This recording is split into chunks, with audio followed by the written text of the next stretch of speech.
আপনাদের এই যে মুর্শিদাবাদ জেলা, এটা তো মুর্শিদাবাদ ছিল না, এটার ভালো নাম হচ্ছে মুকসুদাবাদ, পরবর্তীকালে মুর্শিদাবাদ হয়েছে। বাংলা, বিহার, উড়িষ্যার রাজধানী হিসাবে এক সময় এই জেলা নবাবদের হাতে তারা পরিচালনা করতেন। এখান থেকে শাসন ক্ষমতা, হাজারদুয়ারি, ইমামবাড়া এখনো তার জলজান্ত উদাহরণ। আমরাও কীর্তনে এলে মাঝে মাঝে দেখতে যাই। সবসময় জানবেন, মানুষের জীবনে দুটো দিক খোলা আছে। মায়েরা কেউ কথা বলবে না। মানুষের জীবনে দুটো পন্থা, হয় আপনাকে ভালো হতে হবে, নাহলে আপনাকে মন্দ হতে হবে। এছাড়া কিন্তু জগতের মাঝে আপনি ছাপ ফেলতে পারবেন না। যদি আপনি ভালো হন, তাহলে এমন ভালো হন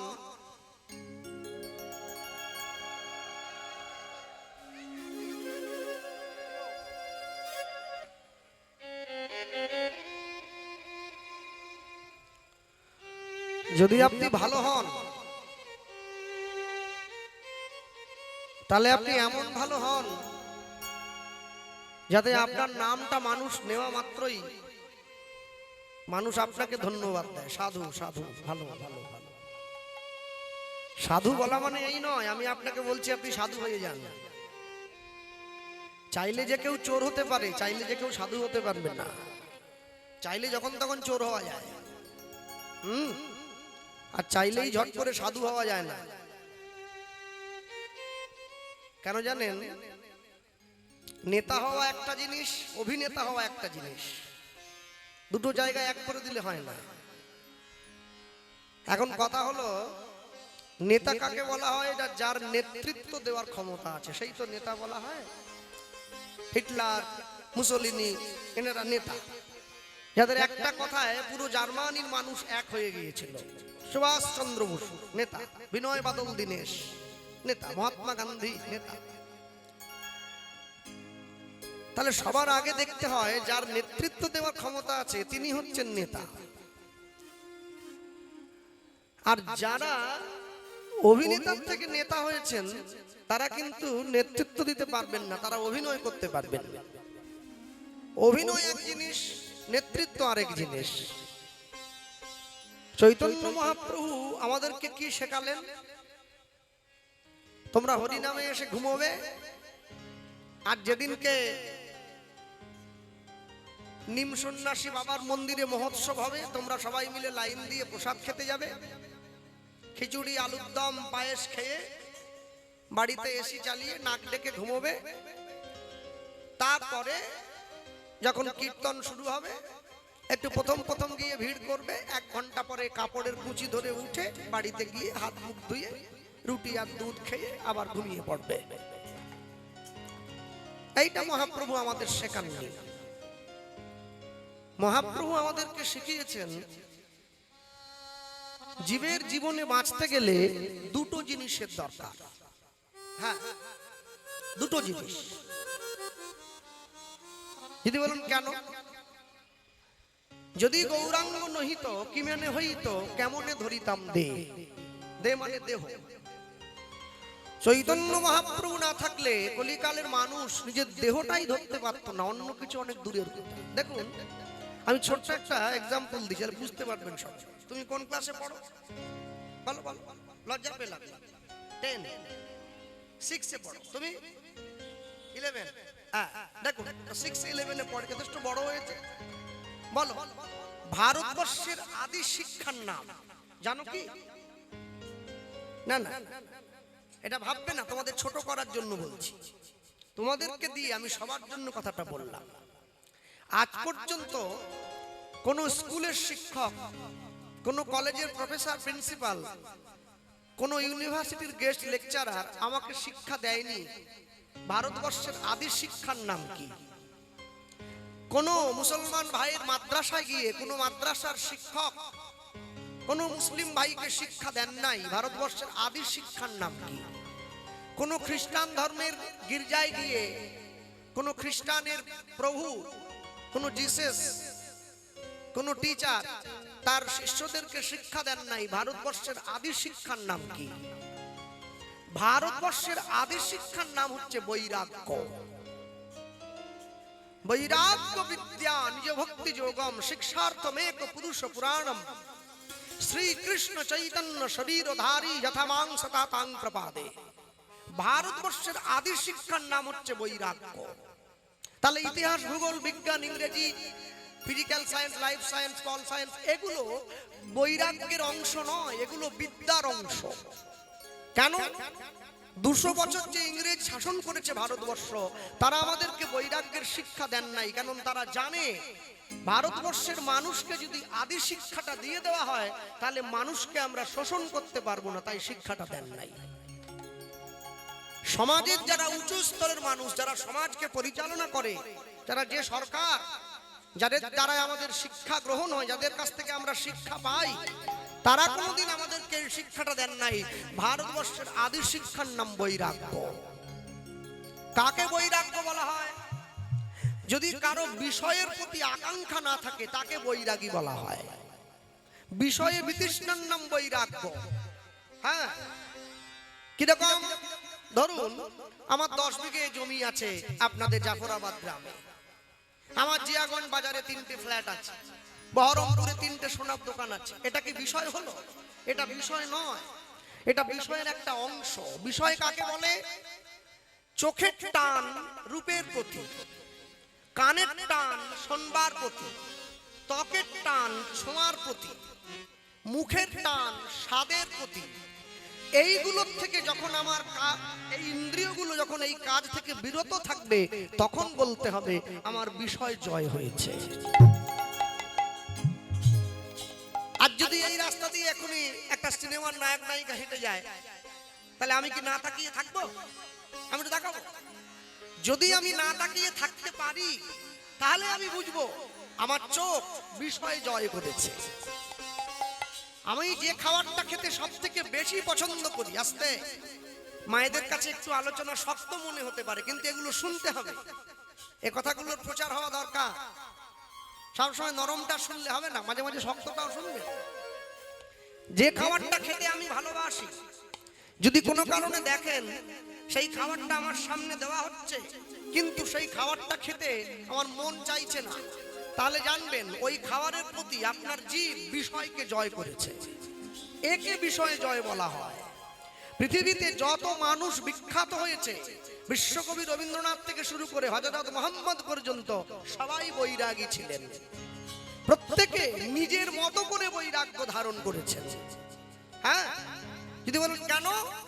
হিন্দু সনাতন ধর্মের মানুষ ধুতি পরে বৈরাগ্য ধারণ করে, ইসলাম ধর্মের মানুষ তারা লুঙ্গি পরে বৈরাগ্য ধারণ করে। কিন্তু বৈরাগ্য ধারণ করতে হবে। যদিও বাঙালিরা লুঙ্গি পরছে এখন, আমি না বলবো না।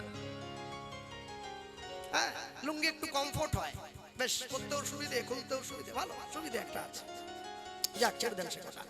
এখন কথা হলো প্রত্যেকে প্রত্যেকের মতো করে বৈরাগ্য ধারণ করেছে। আপনি যদি বৈরাগ্যকে ধারণ করতে না পারেন অন্তরে, আপনি জগতে বড় হতে পারবেন না। কেন জানেন তো? যেই মানুষটা সারা জীবন ভালো ভালো খেয়ে জীবন কাটিয়েছে সে কোনোদিন ভালো খাবারের ব্যাখ্যা দিতে পারবে না। যে সারা জীবন সুন্দরী স্ত্রীর সঙ্গে ভোগবিলাস করে জীবন কাটিয়েছে সে কোনোদিন সৌন্দর্যের কবিতা লিখতে পারবে না। সৌন্দর্য কাছে থাকার পরেও যে সৌন্দর্যকে ব্যবহার করে নাই সেই একমাত্র সৌন্দর্যের ব্যাখ্যা দিতে পারবে, বাকিরা পারবে না। সৌন্দর্যের ব্যাখ্যাকে দিতে গেলে সৌন্দর্য কাছে থাকবে। গৌতম বুদ্ধকে একজন প্রশ্ন করেছিলেন ভালোবাসা আর ভালো লাগার মধ্যে তফাৎ কি আছে? গৌতম বুদ্ধ উত্তর দিয়েছিলেন, একটা ফুলকে বাগানে ফুটে আছে সুন্দর একটা গোলাপ ফুল, যদি আমি ফুলটাকে ভালোবাসি তাহলে ফুলটাকে গাছে আমি থাকতে দেব, গাছ থেকে তুলে আমি নষ্ট করব না। আর যদি ফুলটা আমার ভালো লাগে তাহলে ফুলটাকে আমি গাছ থেকে টেনে ছিঁড়ে এনে হাতে দোলে নষ্ট করে দেবো। একে ভালোবাসা বলে না, একে ভালো লাগা বলা হয়। হ্যাঁ, মনে রাখবেন, জানোয়ারকে বন থেকে তুলে আনা যায় কিন্তু জানোয়ারের মন থেকে বন তোলা যায় না। জীবনে দুটো জিনিসই সাদা, চুনটাও সাদা আর দইটাও সাদা। কিন্তু চুন যদি কেউ খায় তার গাল পুড়ে যাবে, দই যদি কেউ খায় তার মুখটা একবারে সুস্বাদুতে ভরে যাবে। আপনাকে চিন্তা করতে হবে, দুটো চকচকে সাদা জিনিস আপনি দেখতে পাচ্ছেন সম্মুখে, আপনি কোনটাকে গ্রহণ করবেন, চুন নাকি দই? সমাজে দুটো জিনিসই আছে, একটা সৎ একটা অসৎ। আপনাকে সিদ্ধান্ত নিতে হবে আপনি সৎটাকে গ্রহণ করবেন নাকি অসৎটাকে গ্রহণ করবেন। বাহ, মালাটা তো ভারী সুন্দর, আমার চাইতে ভালো সুন্দর। হ্যাঁ, যাক, ভাববেন না নিজেকে সুন্দর বলছি, ভাবছি আমার গলায় মালাবে তো, এই জন্য বললাম।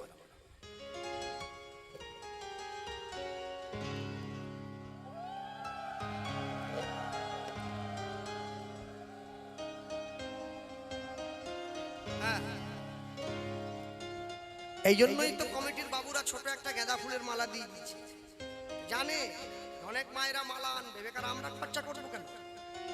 আমরা ছোট দিয়ে সেরে দেবো, মায়েরা আনবে বড়, তখন পড়বে। যাক, যারা বসে আছেন এই জায়গায়, হ্যাঁ, মালা শুধুমাত্র মালা যে পরানো হয়েছে মালার সৌন্দর্যের জন্য নয়, মালা যারা গেঁথে এনেছে তাদের অন্তরের সৌন্দর্য দেখতে হয়। কারণ অন্তরের সৌন্দর্য ধারণ হলে তবেই তো মালার মধ্যে দিয়ে ফুটে ওঠে। যে ভালো ছবি আঁকে দেখবেন আগে মনের সঙ্গে মিল করে নেয়, তারপর ছবিটা আঁকতে হয়। যাই হোক, যদি গৌরাঙ্গ নহিত কি মানে হইত, কেমনে ধরিতাম দে শ্রী রাধার মহিমা প্রেম রসসীমা জগতে জানাতো কে। বৈষ্ণব মহাজন লিখছেন যে আমরা বৃন্দাবনে যাই, রাধারানীর চরণে গড়াগড়ি দেই, যদি চৈতন্য মহাপ্রভু না আসতো আমরা জানতেই পারতাম না বৃন্দাবন খায় না মাথায় দেয়।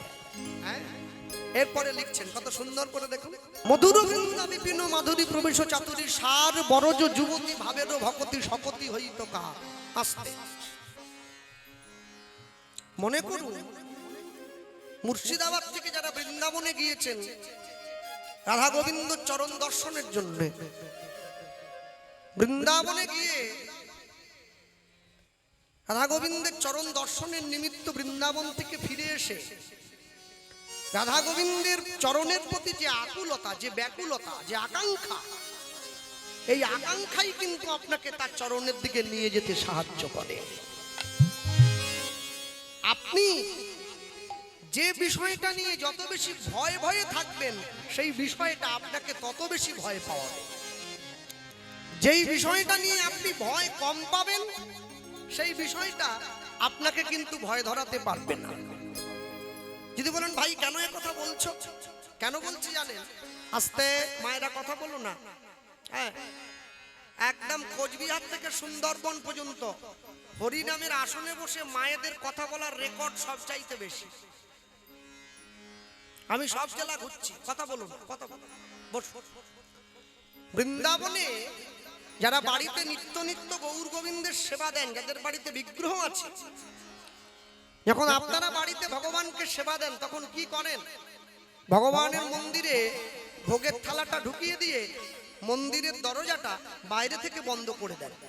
এবার বাইরে থেকে বন্ধ করে দিয়ে দরজার বাইরে দাঁড়িয়ে কীর্তন করেন, যার গুরুদেব যাকে যে শিক্ষা দিয়েছে। কি কেউ বলে ভজ পতিত উদ্ধারণ শ্রী গৌর হরি, কেউ বলে ভজ ভকত বৎসল শ্রী গৌর হরি। এইবারে উত্তরীয়র মধ্যে হাত নিয়ে আচমনটা হয়ে গেল, তারপর তিনটে তালি দিয়ে পর্দা সরিয়ে দেওয়া হলো। এইবারে যার যা প্রসাদ নিয়ে যার ঘরে ফিরে গেল। এটা আমি আমাদের বাংলার কথা বলছি। আমি যখন বৃন্দাবনে গেলাম, আমি বৃন্দাবনে গিয়ে দেখছি আমাদের বাংলার মানুষ, আমরা ভগবানকে সেবা দেই, দরজাটা বাড়ির বাইরে থেকে বন্ধ করে দেই। বৃন্দাবনের মায়েরা তারা ভগবানকে সেবা দিচ্ছে, দরজাটা বাড়ির ভেতর থেকে বন্ধ করে দিয়েছে।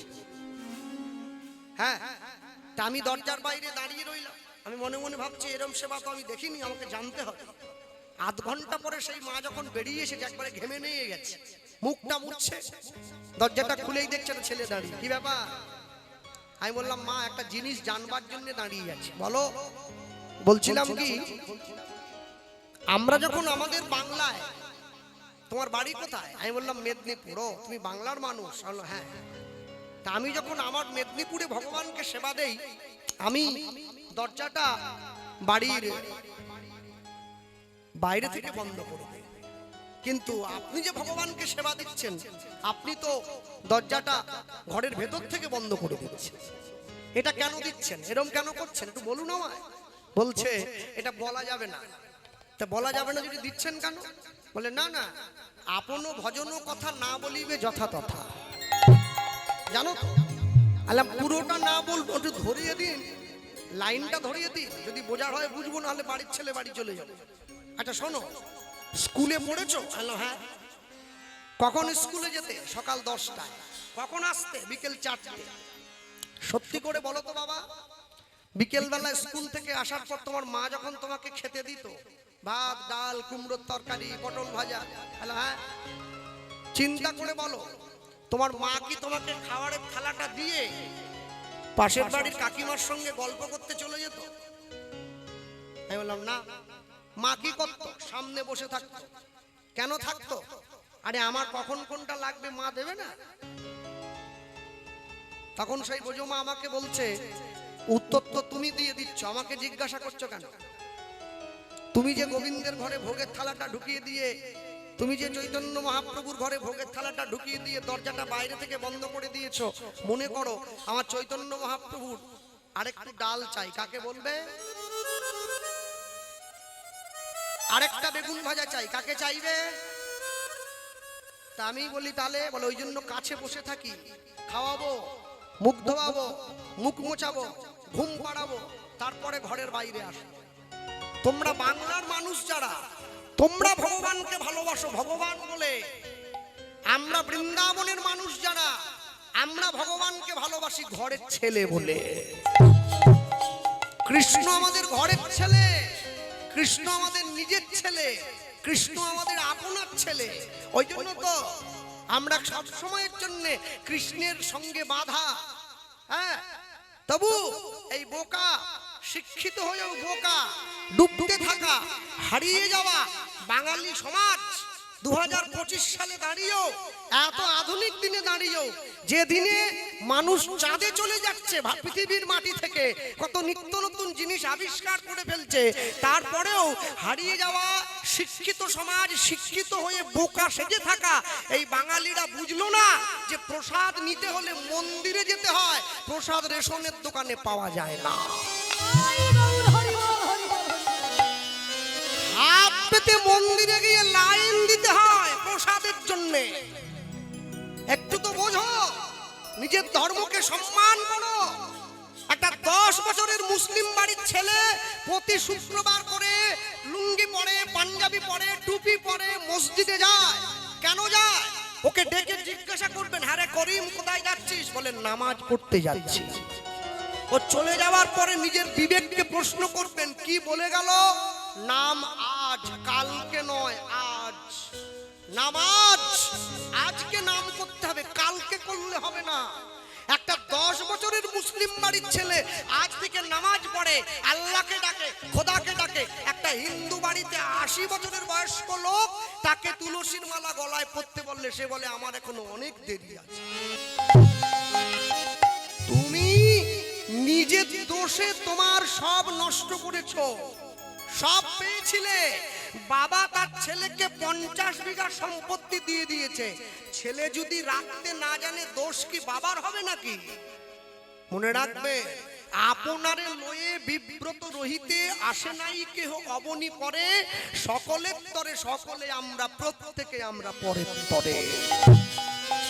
আমি নিজে ভালো থাকবো, নিজে ভালো খাবো, এজন্য পৃথিবীতে শুধু আশা নয়, আমার জন্য যেন আরো 5 জন ভালো থাকতে পারে, এটা দেখার দায়িত্ব আমার।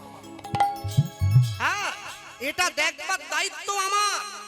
একটা মাটিতে 3টে গাছ লাগানো হয়েছে, একটা মিষ্টি কুমড়োর গাছ, একটা উচ্ছের গাছ, একটা লঙ্কার গাছ।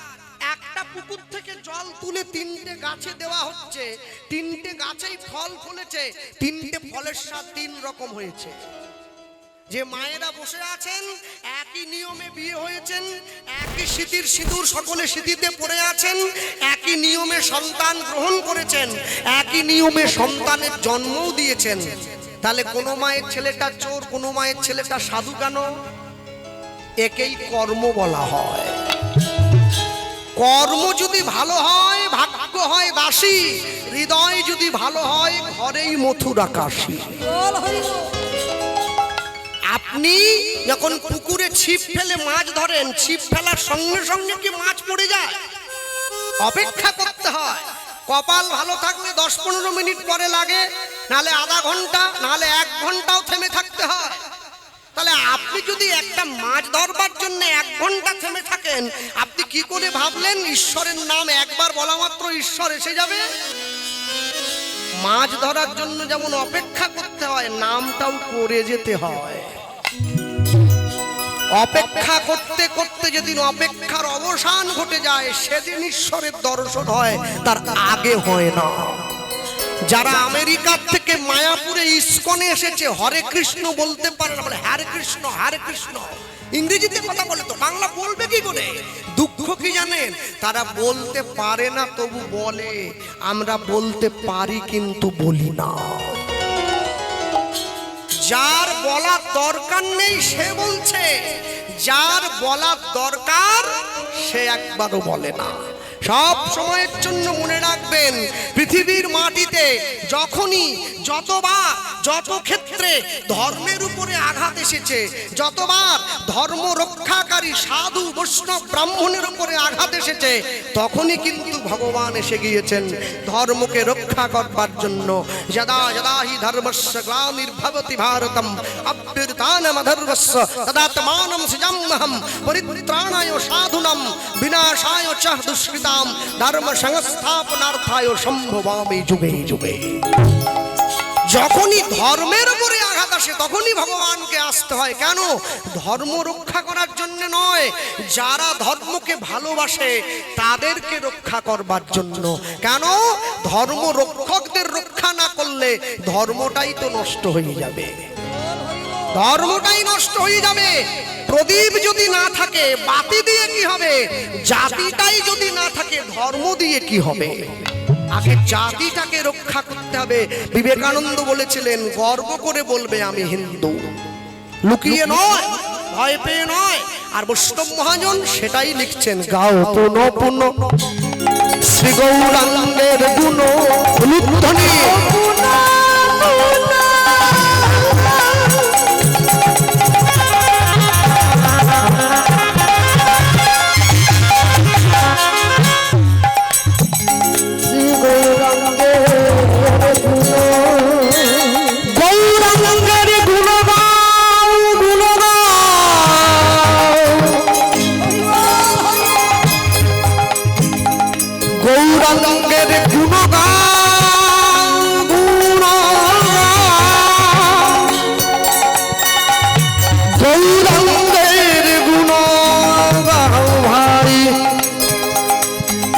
যার গুণ খেলে তার গুণ গাও, নইলে মানুষ তোমায় বেঈমান বলবে, অকৃতজ্ঞ বলবে। গাও পুন পুন বারবার, পুন পুন একবার না পারিলে দেখো শতবার। গাও পুন পুন শ্রী গৌরাঙ্গের গুণ।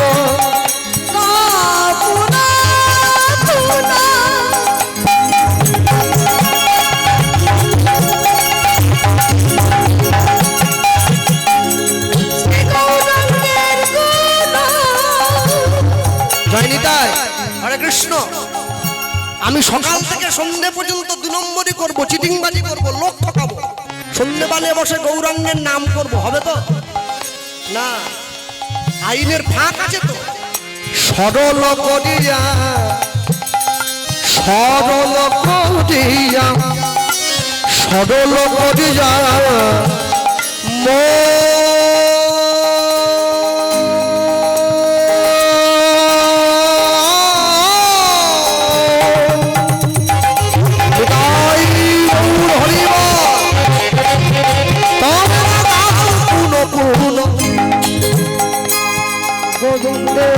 শ্রী গৌরাঙ্গের গুণ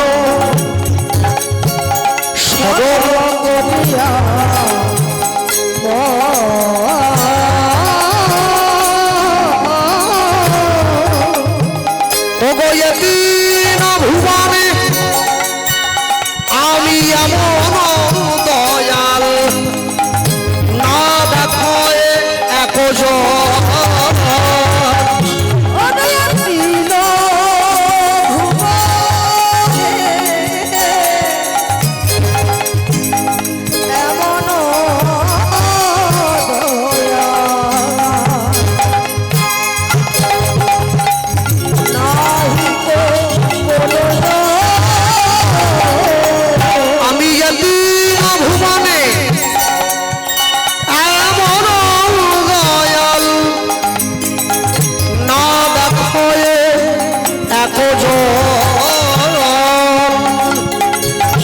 আমি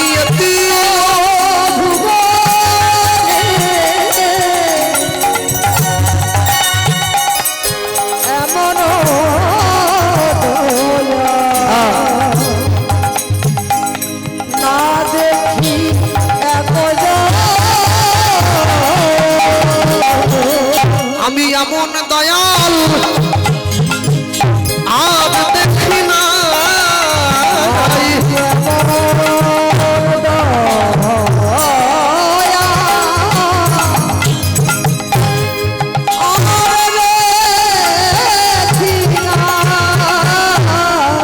আমি এমন দয়াল আজ দেখি না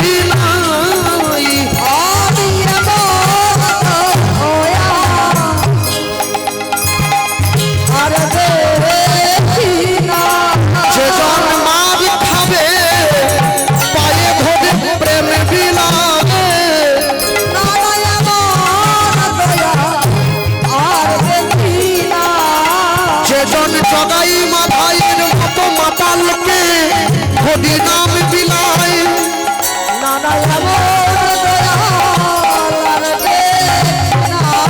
যেজন মলয় চাঁদ কাজীর মতো মুসলমানকে কৃষ্ণ নাম বিলায়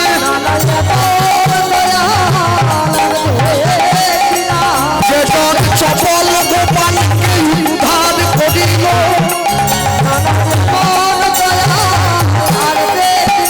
শিবের হাতে ধরিল আর পায়ে পড়িল সেজন হরি নামে হরিকে নামাই আনল হরি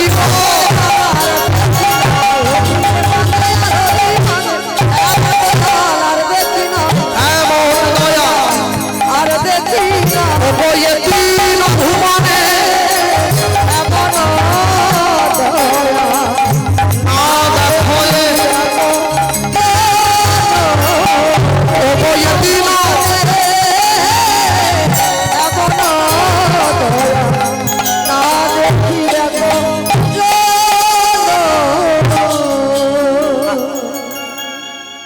সবসময়ের জন্য মনে রাখবেন, যে ভগবানকে ভালোবাসে ভগবান তাকেও নাম দিয়েছে, যে ভগবানকে ভালোবাসেনি ভগবান তাকেও নাম দিয়েছে। এখন আশ্চর্য হলো, যে ভগবানকে ভালোবাসে সে ভগবানের নাম ভক্তি শ্রদ্ধা সহকারে গ্রহণ করেছে, যে ভগবানকে ভালোবাসেনি সে ভগবানের নাম ভক্তি শ্রদ্ধা সহকারে গ্রহণ করলো না। আশ্চর্য কি জানে, সবসময়ের জন্য মনে রাখতে হয়। অনেক অনেক সময় দেখতে গেলে দেখা যায়, আজকে যে মায়েরা কীর্তন শোনার জন্য এসেছে, শুধুমাত্র শুনে গিয়ে বাড়িতে গিয়ে ঘুমিয়ে পড়লে হবে না। যা শুনছেন সেই জিনিসটা নিজের জীবনে একটু কাজে লাগাতে হয়, তবে শোনা সফল হয়, না হলে হয়। আপনি শুনলেন, আপনি বসবেন, কিন্তু নিজের জীবনে কাজে লাগাতে দরকার। কিরকম? যারা ট্রেনে ওঠে, ট্রেনে উঠলে দেখবেন ওখানে লেখা আছে ট্রেনের মধ্যে সিগারেট খাওয়া আইনত অপরাধ। এখন এর জন্য যদি আপনি ট্রেনের মধ্যে বসে সিগারেট খান, তাহলে ওই সিগারেট যাতে কেউ না খায় ওই জন্য দায়িত্বে যে সমস্ত লোকদেরকে রেল নিয়োগ করে রেখেছে তারা আপনাকে ধরে শাস্তি দেবে, ফাইন। এখন দেখা যাচ্ছে কি, যে আপনাকে শাস্তি দিল, যে আপনাকে হাতে নাতে ধরলো যে আপনি সিগারেট কেন খাচ্ছেন, সে আপনাকে ফাইন করে দিয়ে আপনাকে শাস্তি দিয়ে সে গিয়ে আড়ালে নিজে দাঁড়িয়ে সিগারেট খাচ্ছে।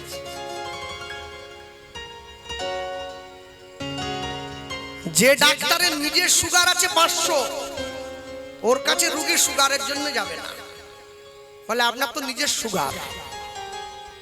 এই জন্য চৈতন্য মহাপ্রভু বলেছিলেন, আপনি আচরি ধর্ম জীবেরে শেখাও, আপনি না আচরিলে ধর্ম অপরে শেখানো না যাও। সবসময়ের জন্য জানবেন। এই যে একজন আমাকে লিখে দিয়েছে, দাও,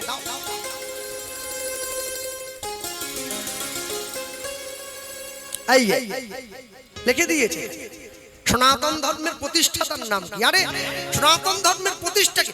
মানুষ জন্ম হয়েছেই সনাতনী হয়ে, কথা বুঝতে পারছেন? জন্ম হয়েছে সনাতনী হয়ে, এখানে আসার পরে তারপরে যে যার মতো করে ছাট করে অন্য ধর্মে গেছে। জন্মই সনাতনী। যত মানুষ জন্ম হয়েছে জন্মমাত্রই হিন্দু, এখানে আসার পরে ধর্ম নিতে হয়েছে। জন্ম হয়েছে হিন্দু। হ্যাঁ, যদি কোনো মুসলমান বাড়ির কোনো ভাই মসজিদে না যায়, নামাজ না পড়ে, কোরআন না পড়ে, তাকে মুসলমানরা বলে আপনি মুসলমান হওয়ার যোগ্য নন। যদি কোনো খ্রিস্টান গির্জায় না যায়, বাইবেল না পড়ে, প্রার্থনাতে না যায়, তাকে খ্রিস্টানরা বলে আপনি খ্রিস্টান হওয়ার যোগ্যই নন। আমি যদি এখন জাফরাবাদ বাজারে দাঁড়িয়ে বলি, যদি কোনো হিন্দু ঘরের ছেলে গীতা না পড়ে, আর বললুম সে হিন্দু হওয়ার যোগ্যই নয়, তাহলে আজ যা পারে হোক, আমাকে প্রাণ নিয়ে আর বাড়ি যেতে হবে না। হ্যাঁ, গীতা পড়ো হিন্দু ভাই, গীতার মতো জিনিস নাই। প্রত্যেকে গীতা পড়বেন, ভালো লাগুক আর না লাগুক রোজ খাবেন তিতা, ইচ্ছে করুক আর না করুক রোজ পড়বেন গীতা। এক পকেটে মোবাইল থাকে, আরেক পকেটে গীতা থাকবে, তবে তো জীবনে ব্যালেন্স থাকবে। সপ্তাহে একদিন করে বাড়ির লোকেরা মাছ মাংস এনে খাচ্ছেন রবিবার, পরের সপ্তাহে ওই দিনটায় কোনো মঠে মন্দিরে গিয়ে প্রসাদ খান, তবে তো জীবনে ব্যালেন্স থাকবে।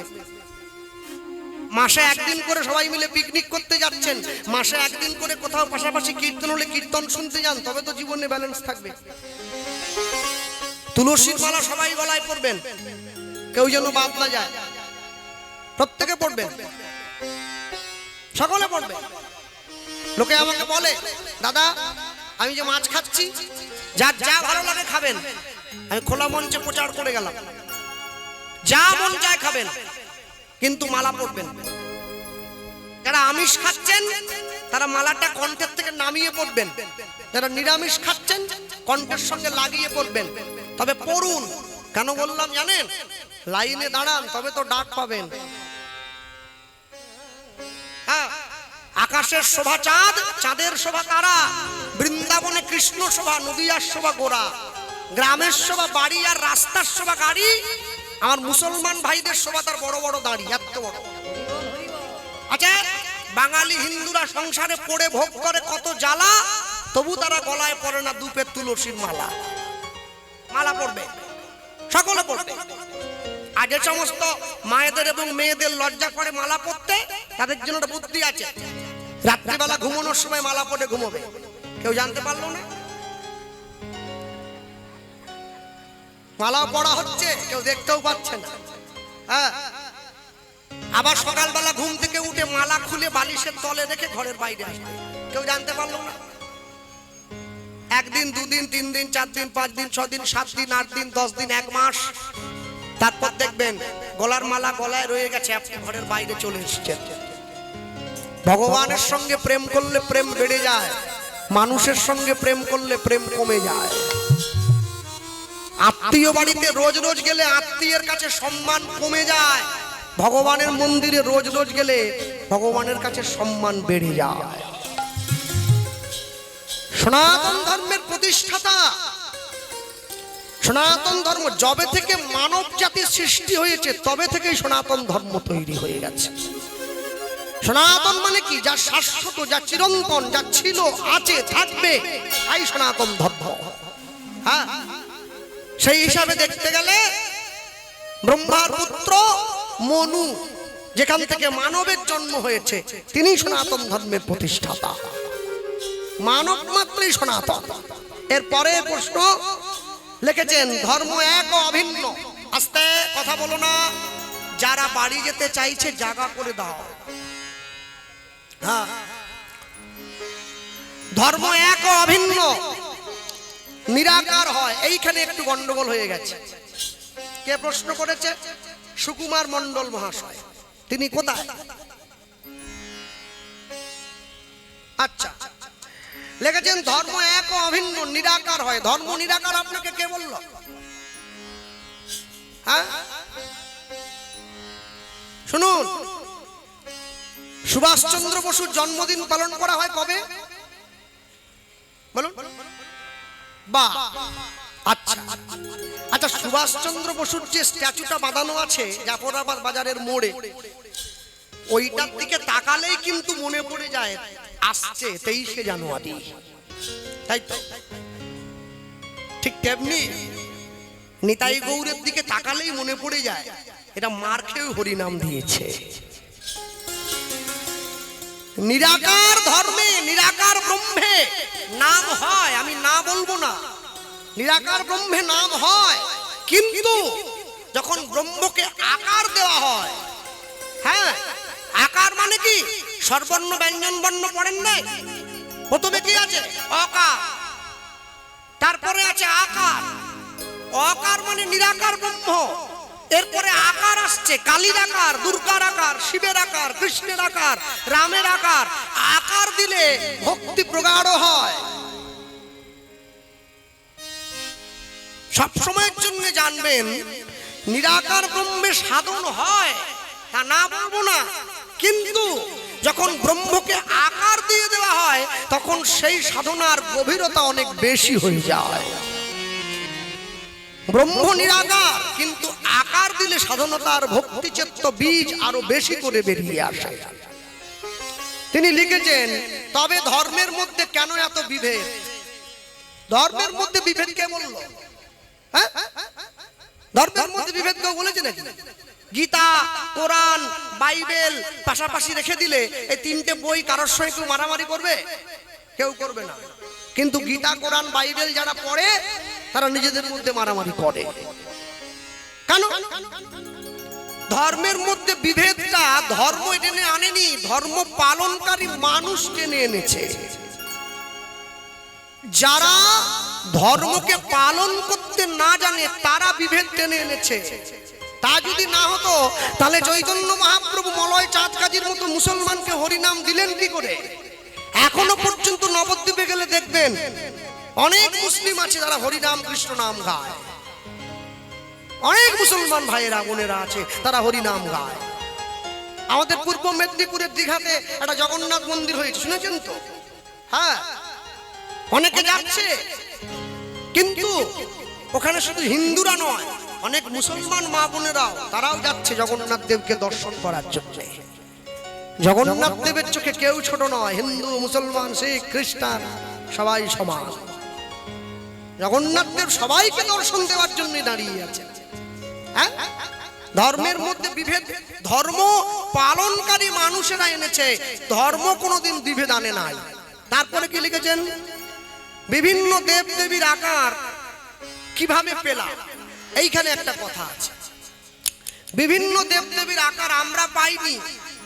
ভারতবর্ষের মুনি ঋষিগণ ভারতবর্ষের শাস্ত্রতন্ত্র গ্রন্থগুলিতে দেবদেবীদের যে রূপ বর্ণনা করে গিয়েছেন সেই রূপেই দেবদেবীদেরকে তৈরি করা হয়, সেই রূপেই পুজো করা হয়। এটা আমরা পাই, মুনি ঋষিগণের লেখা। ভারতবর্ষের 6টা দর্শন, 4টে বেদ, 18টা পুরাণ, 164টা উপনিষদ, তার মধ্যে 122টা পাওয়া যায়। এরপরেও বহু সৎগ্রন্থ আছে। এই সমস্ত ভারতবর্ষের সমস্ত শাস্ত্রগ্রন্থগুলিতে মনে রাখবেন, নালন্দা বিশ্ববিদ্যালয়ের নাম শুনেছেন সকলে আপনারা। নালন্দা বিশ্ববিদ্যালয়ে যখন আগুন লাগিয়ে দিয়েছিল মুসলমান শাসকরা, ভারতবর্ষের ধর্মগ্রন্থ পুড়ে ছাই হয়ে গিয়েছিল। 3 মাস ধরে জ্বলেছিল নালন্দা বিশ্ববিদ্যালয়, তাতে 9 লক্ষ বই ছিল, পুড়ে ছাই হয়ে গেছে। যদি সেই বই থাকতো এতদিনের ভারতবর্ষ জগৎ সভায় আরেকবার শ্রেষ্ঠ আসনে চলে যেত।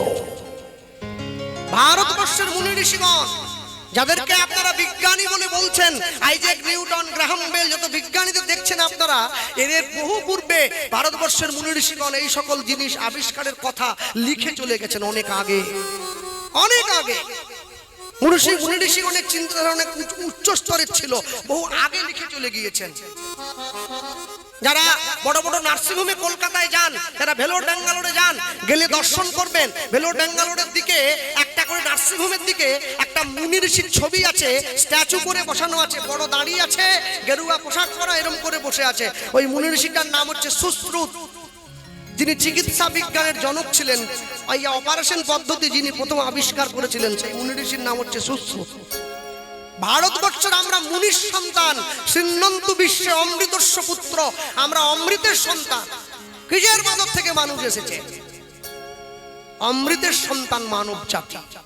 তাই দেবদেবীদের আকার সেই পুরাণ মাফিক হিসাবে আমরা সকলে পেয়েছি।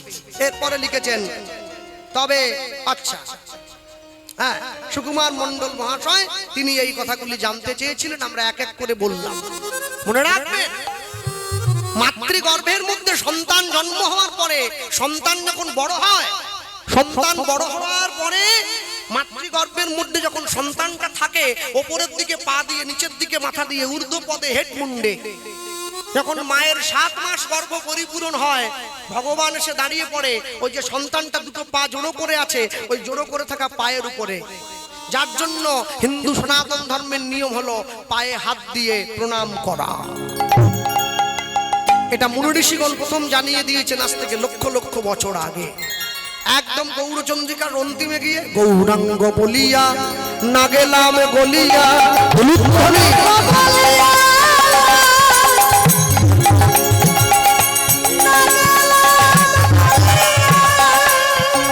আমি গৌরাঙ্গ বলিয়া না গেলাম গলিয়া,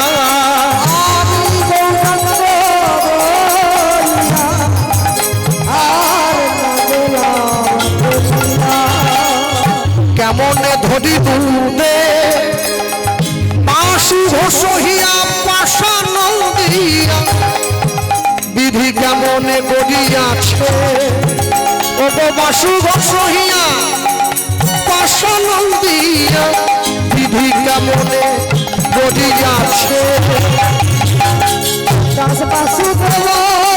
বাসু সহিয়া পাশান বিধি কেমনে গড়িয়াছে,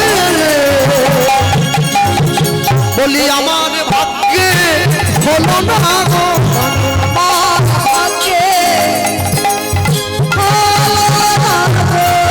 বলি সবাই তোমার নাম নিল,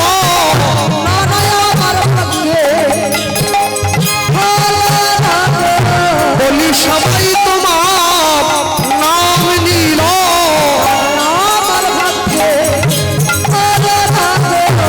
আমি পতিত রইলাম করে, এমন পতিত পাবন অবতারে,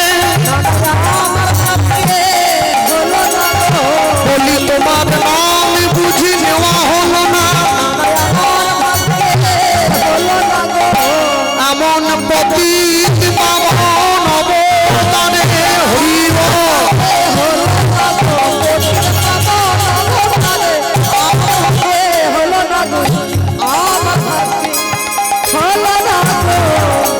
বাসুদেব হইয়া পাশান দিয়া, বিধি কেমনে গড়িয়াছে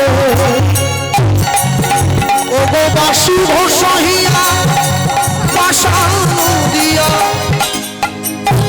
বিধি কেমনে গড়িয়াছে, গৌরাঙ্গ বলিয়া না গেলাম গলিয়া, কেমনে ধরিনু দে বাসুভ সহিয়া পাশান দিয়া, বিধি কেমনে গড়িয়াছে,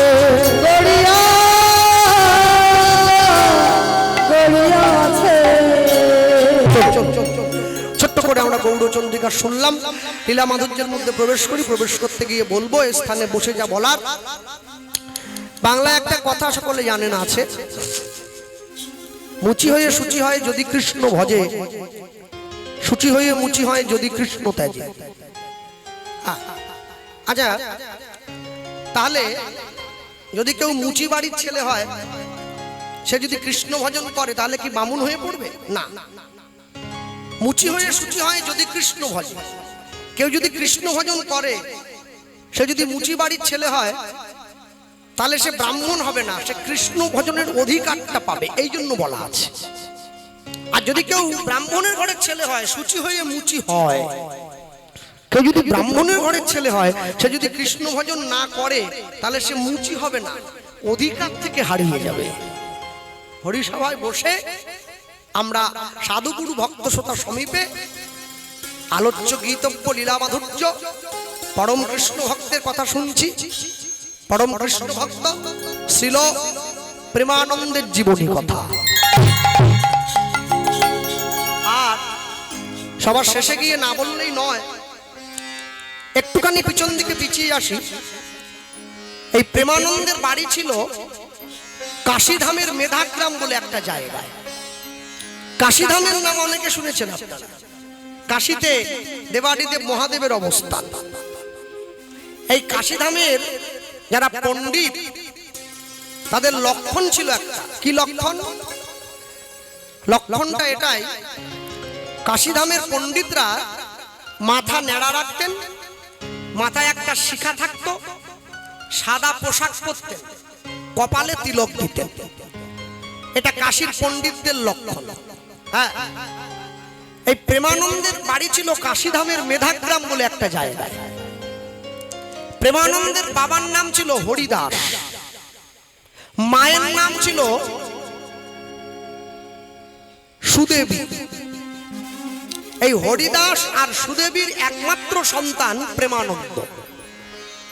এই প্রেমানন্দের বাবা হরিদাস গিয়ে প্রেমানন্দকে জিজ্ঞাসা করছে, হ্যাঁ রে প্রেমানন্দ, জীবনে বড় হয়ে কি হতে চাস? প্রেমানন্দ বলল, বাবা আমি বড় হয়ে পণ্ডিত হতে চাই। তাই? তাহলে পণ্ডিত হতে গেলে পাণ্ডিত্য অর্জন করতে হবে। তাহলে পাণ্ডিত্য অর্জন করতে গেলে তোমাকে লেখাপড়া করতে হবে। আর এই যখন বলছি লেখাপড়া করতে হবে, লেখাপড়া করতে গেলে কোথায় যেতে হবে? লেখাপড়া করতে গেলে গুরুদেবের কাছে যেতে হয়। প্রেমানন্দের গুরুদেব কে হবে? প্রেমানন্দের গুরুদেব হবে রামানন্দ স্বামী। ওই কাশীধামের মেধাগ্রামেই রামানন্দ স্বামীর বসবাস। এই রামানন্দ স্বামী হচ্ছে প্রেমানন্দের গুরুদেব হবে। আস্তে কথা বলো না। আগেকার দিনের মানুষেরা জীবনের 4টি ধাপ পড়াশুনো করত, শিক্ষার মধ্যে দিয়ে যেতে হতো। ব্রহ্মচর্য, গার্হস্থ্য, বানপ্রস্থ, সন্ন্যাস, জীবনের 4টি ধাপ। 10 বছর বয়স থেকে 25 বছর পর্যন্ত ব্রহ্মচর্য, 25 থেকে 45 পর্যন্ত গার্হস্থ্য, 45 থেকে 55 পর্যন্ত বানপ্রস্থ, 55 পরে সন্ন্যাস। 10 বছর থেকে 25 বছর বয়স পর্যন্ত জীবনে দুটো জিনিসকে রক্ষা করতে হয়, একটা ধৈর্য আর একটা বীর্য। ঊর্ধ্বলিঙ্গ ঊর্ধ্বজনী ঊর্ধ্বরতি হয়, ঊর্ধ্ব না হইলে জীবে যাবে জমালয়। পুরুষের লিঙ্গ হয় মস্তকের মণি, তা লইয়া খেলা করে দেবপদ্মজনী। শ্রীরাধিকা হয় তার প্রেমের মহাজন, সেই মানুষের বাড়ে ওজন, তাকে বলে মহাজন। সব কথা ভেঙে বলতে পারবো না, যারা বোঝার তারা বুঝে দেন।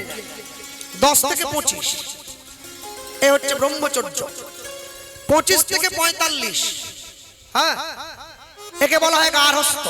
আস্তে, একে বলা হয় গার্হস্থ্য। সংসারে ফিরে আসবে, বিবাহ করবে, নিজ স্ত্রীকে দিয়ে সন্তানের জন্ম দেবে, নিজ স্ত্রী ছাড়া জগতের বাকি নারীকে মাতৃজ্ঞানে সম্মান করবে।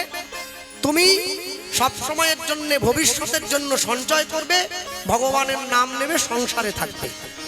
গার্হস্থ্য। 45 থেকে 55 বানপ্রস্থ। নখ বড় রাখবে, চুল বড় রাখবে, জল ছেঁকে খাবে, নিজের স্ত্রীর সঙ্গে কথা কম বলবে, ভগবানের নাম নেবে, গুরু দীক্ষা নিয়ে দিন অতিবাহিত করবে। 55 পরে সন্ন্যাস। সংসারের মায়া ত্যাগ করে তুমি জঙ্গলে যাবে নীরবে ঈশ্বর ভজনের জন্য। জীবনের 4টি ধাপ। প্রেমানন্দকে সেটাই শেখাবার জন্য নিয়ে যাওয়া হচ্ছে গুরুদেবের আশ্রমে। প্রেমানন্দের গুরুদেবকে রামানন্দ স্বামী। রামানন্দ স্বামী দাঁড়িয়ে রয়েছে, প্রেমানন্দ গিয়ে গুরুদেবকে প্রণাম করছে, গুরুদেবের চরণে হাত দিয়ে জয় জয় শ্রী গুরু, গুরু আমার প্রেম কল্প তরু,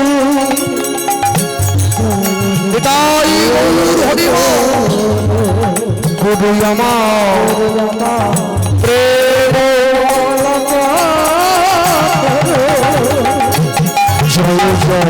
শ্রী গুরু গুরু আমার প্রেম কলপ তরু জয় জয় শ্রী গুরু আমার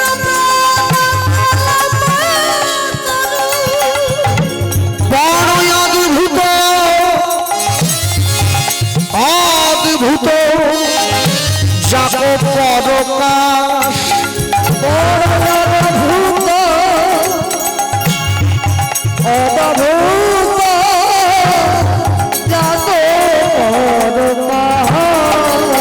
বড় অদ্ভুত জগৎ পরকাশ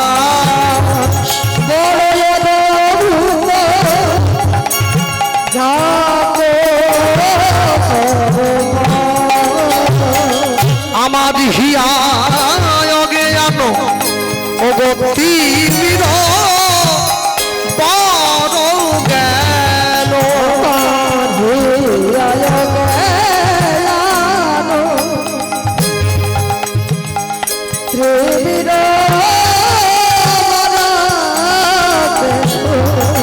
জ্ঞান সুচন্দ্র কিরণে করুণা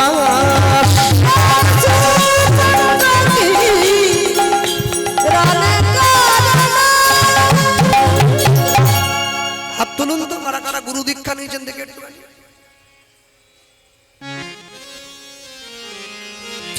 সবাই কম বেশি নিয়েছে। গুরুদেবের আশ্রমে গিয়ে গুরুদেবের কাছে গিয়ে বলবেন, গুরুদেব আমার কানে শুধু দীক্ষা মন্ত্র দিলেই হবে না, কি করে ধর্মটাকে রক্ষা করতে সেই মন্ত্রটাও কানে দেন, তবে তো কাজে লাগবে। জ্ঞান সুচন্দ্রকে রণে করুণাস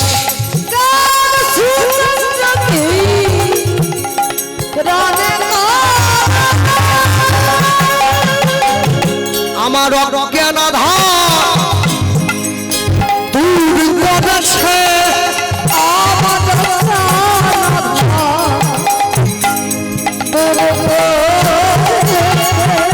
আমার অজ্ঞান আধার দূর করেছে আমার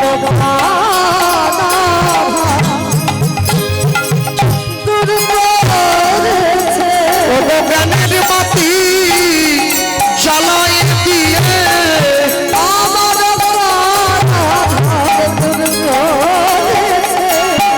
পরম দয়াল শ্রী গুরুদেব আমি নিলাম নিলাম শরণ নিলাম আমি তোমার চরণে আশ্রয় নিলাম আমায় চরণ তলে আশ্রয় দিল হরিব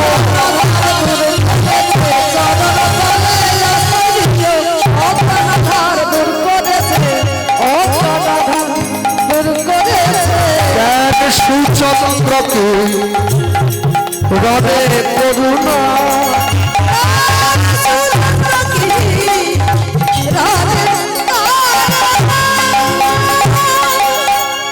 গুরু ব্রহ্মা গুরু বিষ্ণু গুরুদেব মহেশ্বর গুরুদেব পরম ব্রহ্ম তস্मै শ্রী গুরবে নমঃ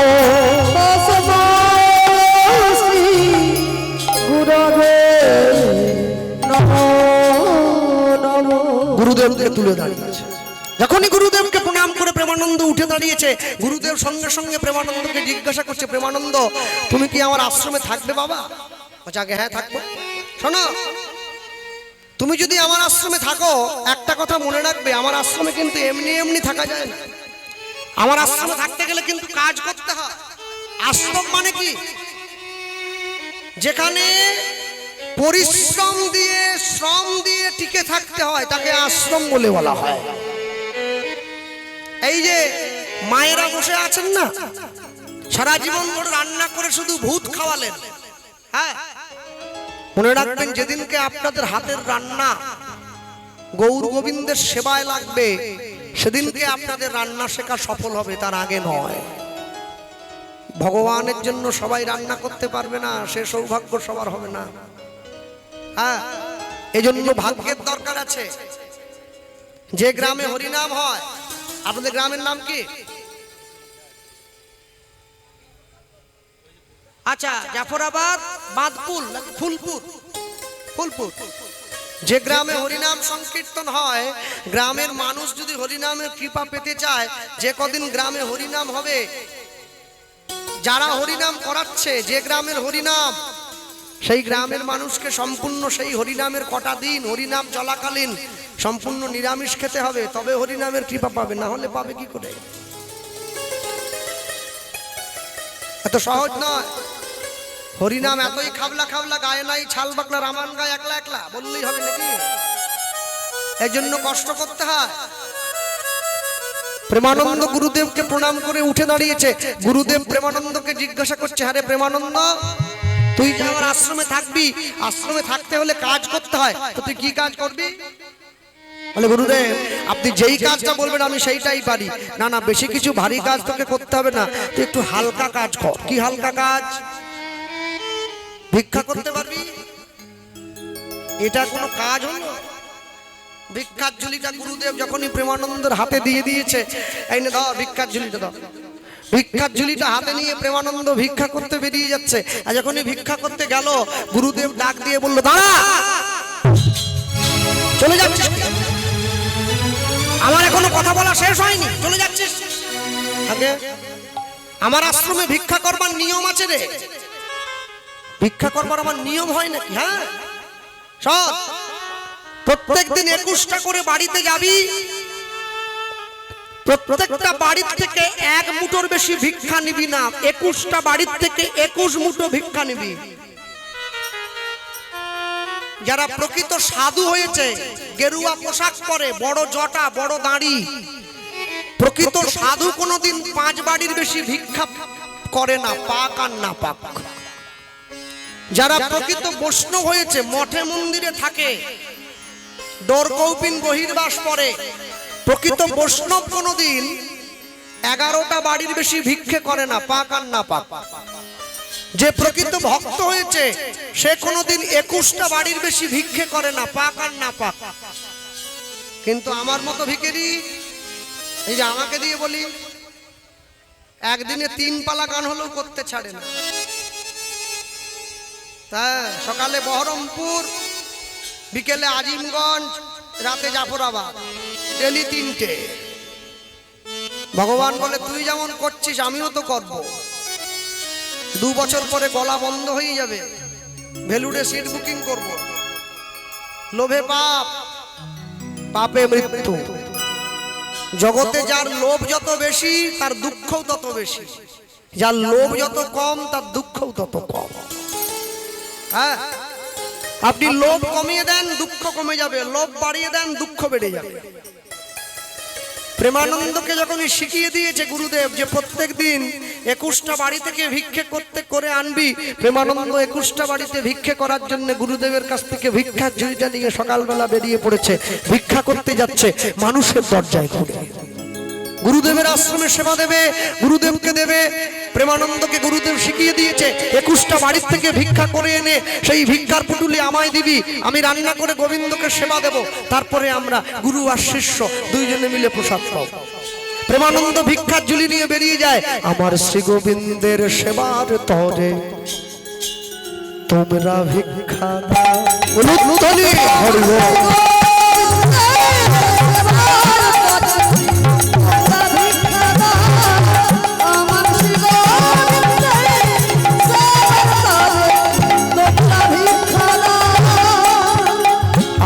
শ্রী গোবিন্দের সেবার তরে তোমরা ভিক্ষা দাও।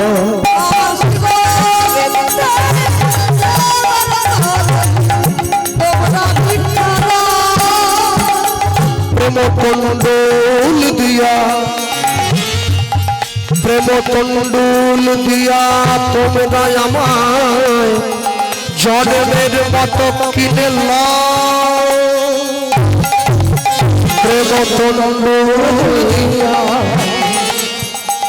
কোমরায় আমার জন্মের মতো দিবে না আমার শ্রী গোবিন্দ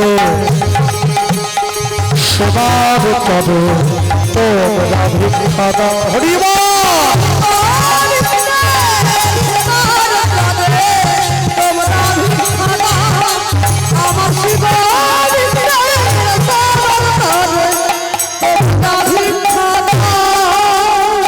নিজের পদে চাই না আমি, চাই যে প্রভুর সেবার লাগি।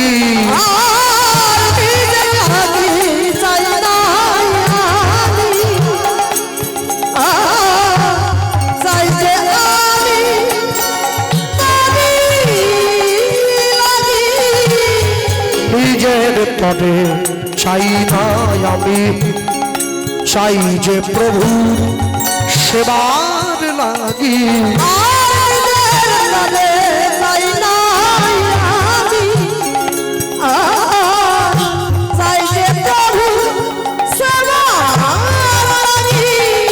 বড় কাঙাল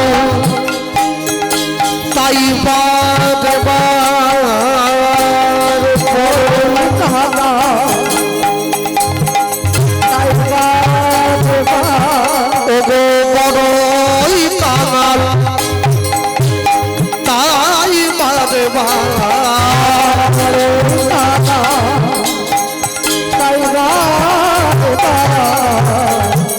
তোমাদের তাদের আসে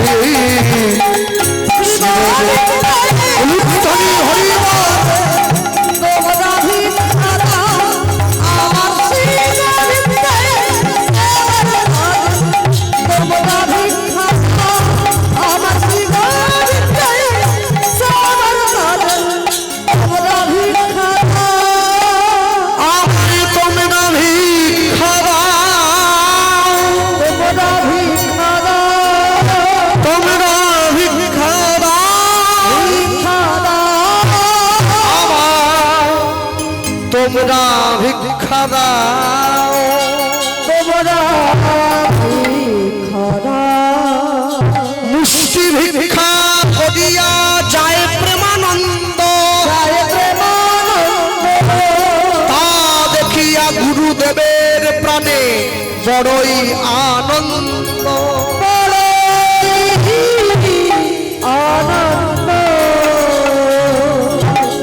যেহেতু কমিটির দাদা ভাইরা বাবুরা ভিক্ষার জন্য যাচ্ছে,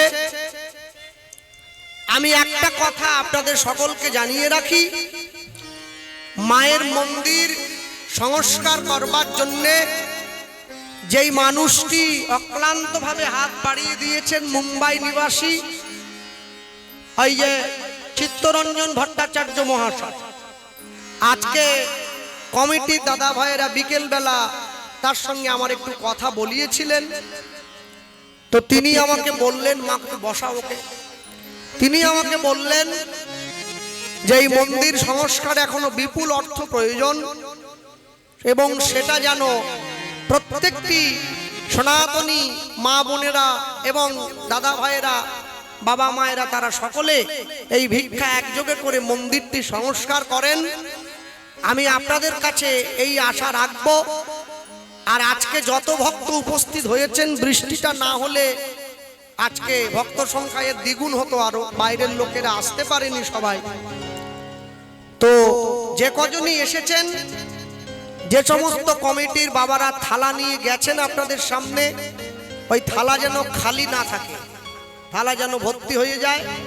এক আর দ্বিতীয় নম্বর কথা, আরেকটা অনুরোধ করে যাচ্ছি, এই যে মায়ের মন্দির আছে, আগামী বছর থেকে কীর্তন তো হবে, এতদিন ধরে চলছে, আমাদের আশা হোক না হোক কীর্তন হবে। তো আপনারা গ্রামের মানুষ আরেকটু ভিক্ষা শিক্ষা দিয়ে আরেকটা কাজ করবেন, কি বলুন তো, সকলে মিলে 10 টাকা 20 টাকা করে ভিক্ষা তুলে এই মন্দিরে একটা মাইক আর মেশিন লাগাবেন। আমি বলে গেলাম, আমার ইসলাম ধর্মের ভাইয়েরা ভোর 5টার থেকে মসজিদে নামাজ পড়ে, আজান দেয়, আল্লাহকে ডাকে মাইকের মাধ্যমে। আমাদের হিন্দু মায়ের মন্দিরে ভোর 4টের থেকে মাইক আর মেশিন দিয়ে হরিনাম সংকীর্তন হবে, নাম শুনে গ্রামের মানুষের ঘুম ভাঙবে। তাই গৌর হরি বল, হরি বল, হরি বল। এইটা গ্রামের মানুষকে একযোগে হয়ে সবাইকে এই কর্মটা করতে হবে। কি করা যাবে? যাবে আগামী বছর? জোরে বলো। হ্যাঁ তোমরা বলো, হবে তো? হ্যাঁ। এবং মন্দিরটাও সেই সঙ্গে যেন সুন্দরভাবে ওই ছেঁড়া তিরপলে না থেকে সুন্দরভাবে মায়ের বসবাসের জায়গাটাও যেন সুন্দরভাবে তৈরি হয়ে যায়। দুঃখ কি জানে? যে গ্রামে 50টা মুসলিম বাড়ি থাকে সে গ্রামে একটা মসজিদ হয়ে যায় দুতলা। যে গ্রামে 100টা হিন্দু বাড়ি থাকে সেই গ্রামের মন্দির তিরপল দিয়ে চাপা দেওয়া থাকে। এখানেই বুঝতে হয় সনাতন ধর্মের মানুষ নিজেদের ধর্মের ব্যাপারে কতটা পিছিয়ে রয়েছে। তারা নিজের বাড়িটা 4তলা করে ফেলেছি, নিজের শোয়ার ঘরটা পাথর বসিয়ে দিয়েছি, ঠান্ডা মেশিন লাগিয়ে দিয়েছি, দেবদেবীর থাকার জায়গাটা আমি তিরপল তুলে রেখে দিয়েছি।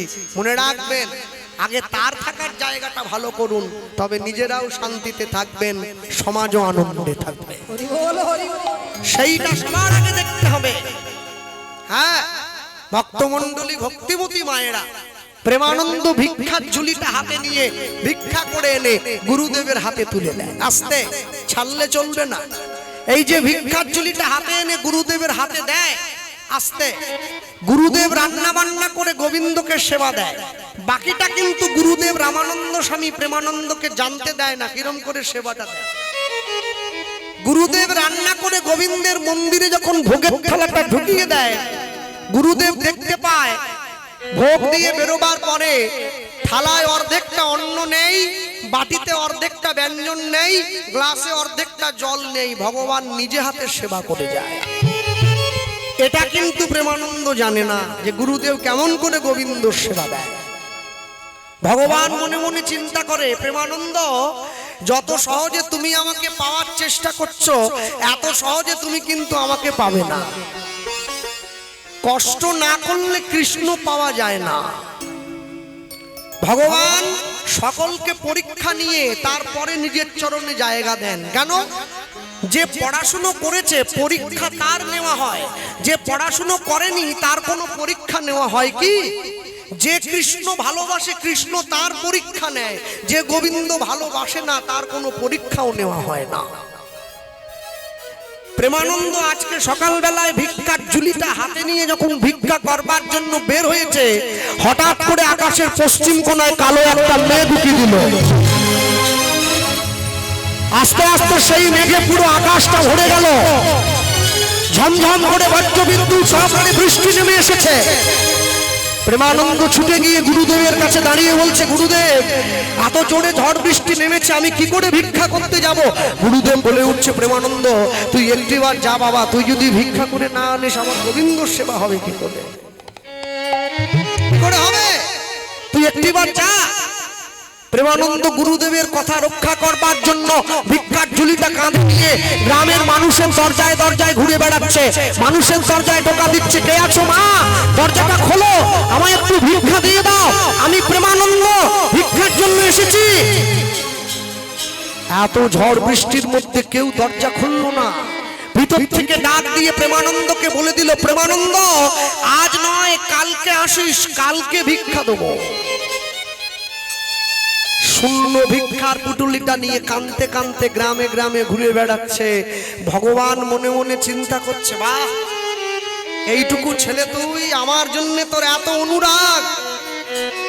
তুই যার আশ্রমে থাকিস রামানন্দ স্বামী, সে না হলে আমাকে সেবা দেওয়ার অধিকার নিয়ে রেখেছে, কিন্তু তুই তো দুদিন হলো আশ্রমে এসেছিস, তোর এত দুঃখ কেন আমাকে সেবা দিতে না পেরে? আর ভগবান সইতে পারল না। শূন্য পুটুলিটা নিয়ে প্রেমানন্দ ঘুরে বেড়াচ্ছে। জমিদার বাড়ির সামনে দিয়ে পেরিয়ে চলে যাচ্ছে। জমিদারের স্ত্রী দরজার বাইরে দাঁড়িয়ে বৃষ্টি দেখতেছিল। হঠাৎ করে দেখছে কাদের বাড়ির একটা ছোট ছেলে ভিক্ষার ঝুলিটা হাতে নিয়ে হাঁটতে হাঁটতে চলে যাচ্ছে। ডাক দিয়েছে, এই দাঁড়া। আর সেই ডাক দিয়েছে, সঙ্গে সঙ্গে প্রেমানন্দ দাঁড়িয়ে পড়েছে। এদিকে এত বর্ষা বৃষ্টিতে একটা শিগাল কুকুরও রাস্তায় বেরোয়নি। কে রে তুই? চোর বদমাস নাকি? যেই চোর বলেছে সম্মানে লেগেছে। হাজার হলেও ব্রাহ্মণের ছেলে তো। হ্যাঁ? কি মালিকের হাত থেকে যদি চায়ের কাপটা পড়ে ভাঙে, মালিক কি বলে? কোম্পানি ভালো না। আর যে মেয়েটা প্রত্যেকদিন বাড়িতে বাসন মাজতে আসে, যদি তার হাত থেকে চায়ের কাপটা পড়ে ভাঙে, মালিক কি বলে? সামনের মাসের বেতন থেকে 50 টাকা কাটবো। তুই যে কাপ ভাঙলি। আর যদি ওর নিজের হাত থেকে পড়ে ভাঙে, তাহলে কোম্পানি ঠিক ছিল না, ঠকে গেছে। তেলের শিশির ভাঙলে পরে কুকুর পরে রাগ করো, তোমরা যে সব বুড়ো খোকা ভারত ভেঙে ভাগ করো, তার বেলা মনে রাখবে সব সময়ের জন্য। হ্যাঁ, জীবনে অসৎ উপায়ে কোনোদিন বড় জায়গায় যাওয়া যায় না। অসৎ উপায়ে একটু লাফালাফি করা যায় বটে, কিন্তু সেই জয়টা চিরদিন স্থায়ী হয় না। দুধের দাম যদি 40 টাকাও কিলো হয় না, দুধ সবার সামনে বসেই খাওয়া যায়। মদের দাম যদি 4 লক্ষ টাকাও হয়, ওটা জঙ্গলে গিয়ে অন্ধকারেই খেতে হয়। এটাই ভালোর সঙ্গে মন্দের তফাৎ। ভালোটা কোনোদিন, মন্দটা যতই ভালো পুতুলে ঢোকানো থাক, মন্দটা কোনোদিন ভালোটাকে ছাড়িয়ে যেতে পারবে না। আমাদের তো উপরে ফ্যাশন, ভিতরে শ্মশান। শ্মশানটাকে ঢাকা দেওয়ার জন্য ফ্যাশন। যার ভেতরটা ঠিক আছে, তার ম্যাট লিপস্টিকের দরকার হয় না, সে এমনি সুন্দর। আর যার ভেতরটা ঠিক নেই, শ্মশান ঢাকা দেওয়ার জন্য বহু ফ্যাশন করতে হয়। হ্যাঁ, আমি একটা জিনিস অবাক হয়ে যাই, সনাতন ধর্মের মানুষ এখনো পর্যন্ত জানে না যে হিন্দুদের মন্দিরে যেতে গেলে বাড়ির ছেলে মেয়েকে কি ধরনের পোশাক পরিয়ে নিয়ে যেতে হয়। তারা এখনো বুঝলো না। নিজেদের ধর্ম সম্বন্ধে না জানলে বুঝবে কি করে? নিজেকে চেনো, নিজেকে জানো। আজ কাল পরশু, একদিন দুদিন 3 দিন করে তোমার দিন তো অতিবাহিত হয়ে যাচ্ছে। ভক্তমণ্ডলী, ভক্তিমতী মায়েরা, প্রেমানন্দকে জমিদার গৃহিণী যখনই চোর বলেছে, প্রেমানন্দ বলছে, মা আমি চোর নই, আমার নাম প্রেমানন্দ। প্রেমানন্দ এইরকম কোন লোকের নাম তো এই গ্রামে আগে শুনিনি। কোথায় বাড়ি তো?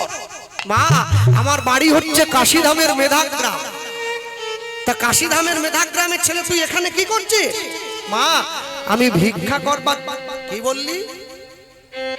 তোর বাবা মা এত নিষ্ঠুর, এই এত ঘন ঘন বাজ পড়ছে, এত বৃষ্টি হচ্ছে, এর মধ্যে তোকে ভিক্ষা করতে পাঠিয়ে দিয়েছে। কে তোর বাবা, কে তোর মা? নাম বল।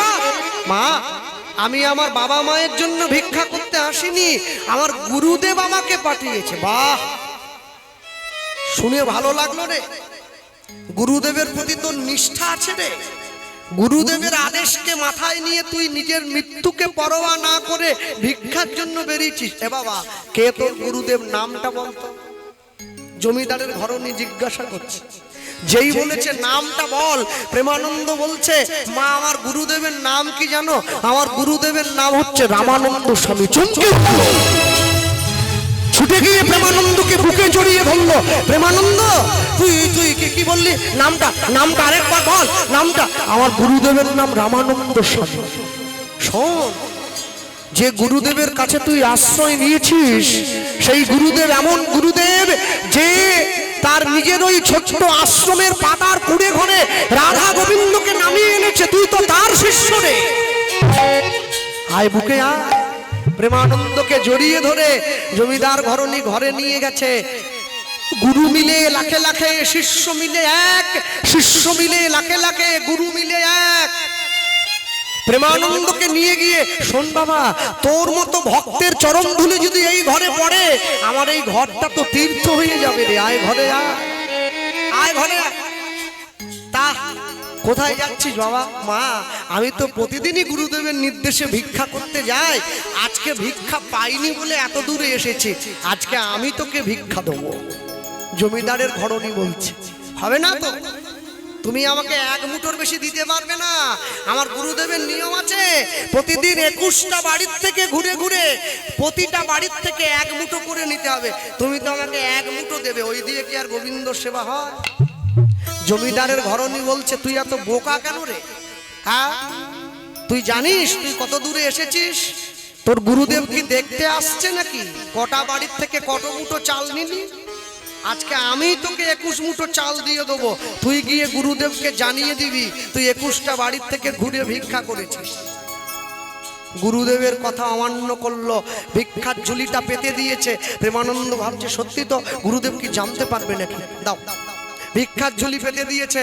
আর জমিদারের ঘরণী সোনার থালায় করে প্রেমানন্দকে ভিক্ষা দিচ্ছে, থালা ভর্তি করে ভিক্ষা আনিয়া যে দিল উলুধ্বনি, থালা ভর্তি করে ভিক্ষা আনিয়া যে দিল,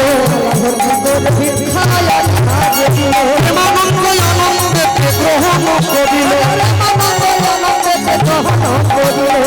প্রেমানন্দ আনন্দেতে গ্রহণ করিল, ভুলিয়া যে গেল তখন গুরুর বচন, ভুলিয়া যে গেল তখন গুরুর বচন, ভিজিতে ভিজিতে আইলা আশ্রমে তখন, ভিজিতে ভিজিতে আইলা আশ্রমে তখন, ভিজিতে ভিজিতে আইলা আশ্রমে তখন, ভিজিতে ভিজিতে আইলা আশ্রমে তখন, ভিজিতে ভিজিতে আইলা আশ্রমে তখন, ভিজিতে ভিজিতে আইলা আশ্রমে তখন। কি আনন্দ, কি আনন্দ, কি আনন্দ, কি আনন্দ, ভিক্ষা করে প্রেমানন্দ, কি আনন্দ, কি আনন্দ, আজ হরি হরি হরি বলে,